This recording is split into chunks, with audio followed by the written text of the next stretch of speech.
So let me ask you this. If you're a young weed entrepreneur in California, like what is the opportunity? Like, is it being the hand-to-hand man who's able to like connect with the people in the streets or the rappers or whatever and sell them?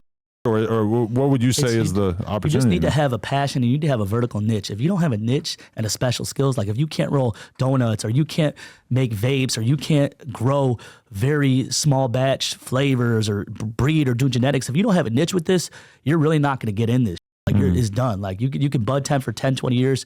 You probably won't even get a job bud tending. It's usually just friends and family and closed circuit co-signed people. So for somebody getting in the industry, it's really tough. You got to be co-signed, like really co-signed. There's been times where I was like, I remember like back in the day, 2018, 2019, I was in the studio with like Chief Keef and all the Glow Gang guys. And then the dude would pull up to the studio to sell them weed.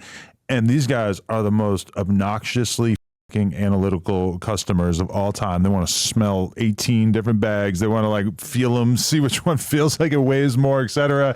And I'm just like, holy shit, this weed dealer has the job from hell, but also a really, really nice hustle going here because these guys are buying a shit of weed, even though to my eye it kind of appeared that they were maybe trying to get one over on this guy. Tato running off with the bag. I mean, it felt like I love you, Tato. It felt like that was kind of maybe a possibility, yeah. But I mean, being that dude who's just down to like, there's been a lot of guys like that, and I feel like you were kind of that guy at a certain point, and maybe still are, where it's like it's really about being at the shows and the meet and greets and the events and being on Melrose and whatever, and just outside like all day, connecting with the people. I like Desto Dub is that on a clothing Same level. here. Me and him are like brothers, bro. That's my dog. For sure. Yeah, like, but on another note, like that's what it took. Every day being outside.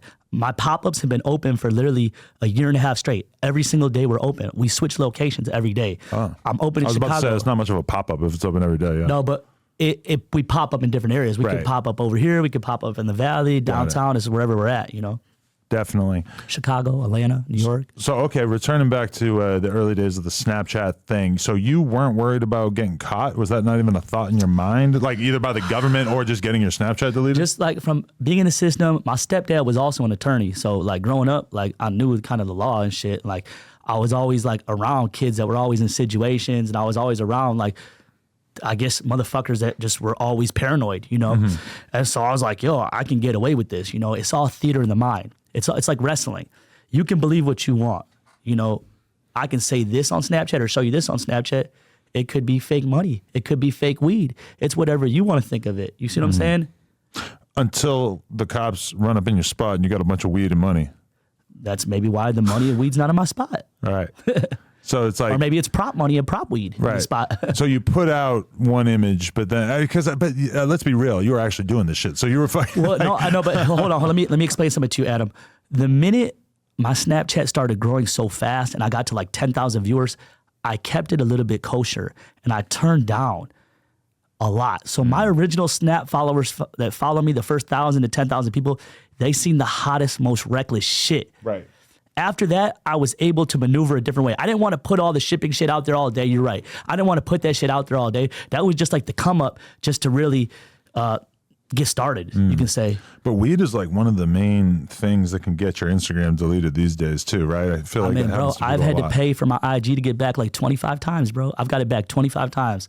And you fucking haters out there, I don't give a fuck about y'all. I got my money's long. I'll keep on paying to get that shit back, bro. And I got people in IG too, bro. Yeah. I mean, you probably don't want them to know that you're so down to pay to get it back, right? Oh, I don't want to say. Now they're going to fucking extort me and you for our pages go missing every day. No, but I'm just kidding. No, I'm good. But this is a real problem in the weed world. I had to say something, that everybody from like, I used to do shit with Bearwoods. They were getting their shit deleted all the time. Shout out Bearwoods, yeah. A million other brands that have this problem. And tell me if I'm wrong, but it seems like it's competitors reporting each other to try to like gain market share, right? Yeah, the competition hates me. The legal market hates me. You can say I'm the most hated, but I've done the most for the community, for other brands, for the custies, for everybody. Like I've done the absolute most and no one can deny that, you know? So I'm like a Trump figure. Like, you know, some people are going to love me. Some people are going to hate me. There's always going to be mixed views and mixed reviews about me. Yeah, because when you talk about like we made it cool to be in the parking lot and showing the weed in your trunk or whatever, I mean, it's true that California in general just as time has gone by, like really kind of pushed the envelope of just being insanely flagrant with showing weed out in public. I'm responsible for that. And I broke racial barriers too. A lot of people weren't dealing with other races and they were making issues about that. And we broke that barrier, bro, for real. Like, people don't even understand that. Like, it's next level shit, like, for real. Right. But you never felt like, oh, I'm just taking risks. Felt like you were being more realistic about what the cops were actually going to do. I had to be a pioneer. I had to do what was working. I had to be disruptive. That's the only way I can build the brand. I had to be disruptive. If I wasn't disruptive, I would have been just another little eighth jar brand, like going to the little weed events. Hey, man, check out my Skittles. I'm heady, bro. Like, check it out, dude. Like, I couldn't do that. I needed to take it to the top. I needed all the bread, bro. I needed all the money. I wanted to be always talked about. I wanted to be disruptive, and it worked. My whole formula worked. Because that's like I manifested it, bro. That's one crazy thing about the weed world is that almost everybody smokes weed. Not almost everybody, but a huge percentage of young people especially smoke weed. But meanwhile, the hardcore weed community is kind of like this separate thing that is like really small in comparison, but then also has influence on what the average person is going to think about weed. But I feel like the average weed smoker doesn't really know almost anything about weed and isn't putting any kind of thought into all the stuff that the hardcore weed community kind of concerns themselves with. So it's kind of an interesting dynamic, like the weed podcast world. I've checked a lot of them out and stuff. Shout out to all of them. But when I look at the numbers, it always kind of surprises me. Like, damn, there's not that many people who are really dying to like learn that about the weed game and necessarily, unless you curate it to make it. Well, I'll break it down like this. Attractive. You got 50% of people that's just weed is weed. Whatever it is, they're smoking it. You know what I'm saying? If it's a trailer park to a condo to a house, they don't give a fuck. They want to get away from their wife. They just want to smoke, Then you have another 40% that's more concerned about quality, and they want probably candy or something strong, that's going to appetite them. And they probably want indoor or some full depth shit. Then you have like another 8% that just wants high-end indoor. Then you have 1 to 2% like heady boys that, with the glass and the fucking $100,000 rigs and the hash rosin and the donuts and, they just want to talk shit all day and just, it's mostly about social acceptance and peer validation. That's what they want. That dude going to the rappers or being in that situation with Chief Keef and them, he wanted that social acceptance, that peer validation, you know what I mean? Or he wanted a shout out. I remember back in like 2015 or 2014 or whenever the dabs really started coming out, and there was like a caricature, like a type of dude that you would just see at shows or at weed events, whatever, who had his wax and was just so fucking high and just taking the craziest dabs all the time. And I felt like that era spawned this like very specific type of dude who was way too high. Yeah, they're fried out their minds. The slab god, they got their mat, their damn mat, got their fucking expensive ass rig, got their temperature, their tips, their little Q-tip things, all that shit. Love them though. I love all that. Like, I love that. I don't dab personally. Some dudes gave me a hot dab once, and I started puking like The Exorcist and shit. Like, and that turned you off to it forever?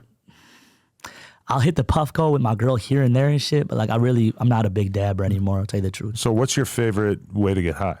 Just a joint, just a doobie. I like elements. I just like, just nice chopper rolled up. You fuck with an edible from time to time? Just sometimes when I really want to knock out. Or maybe if I'm fucking with the flight. Maybe if I'm jumping on a flight and I really want to knock out, I'll fuck with the edible, yeah. Okay, I like it.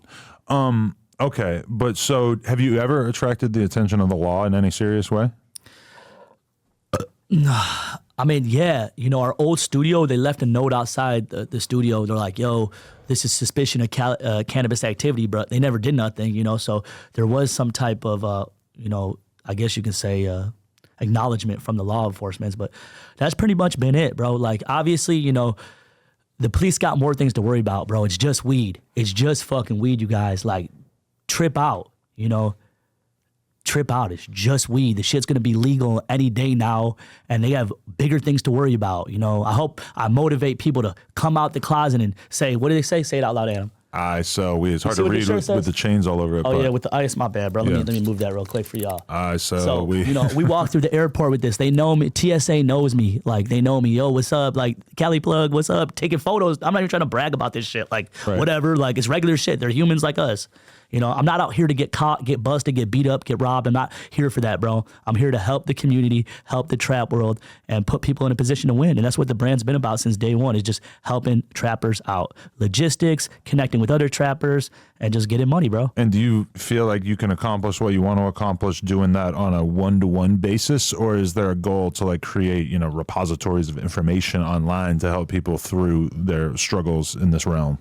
Well, yeah, we're going to get back onto more podcasts and more streaming and doing all that fun stuff on YouTube soon. You know, right now we've just been focused on the pop-ups, taking those international, but we'll be giving more people instructional stuff on what different scenarios could happen, what situations could happen, and giving people advice on different particulars in the trap game. Definitely. So, but in this day and age, if you're shipping a pack and it gets caught by the post office, is like what happens? It just disappears, or do the cops show up at the house that the address was on, or whatever?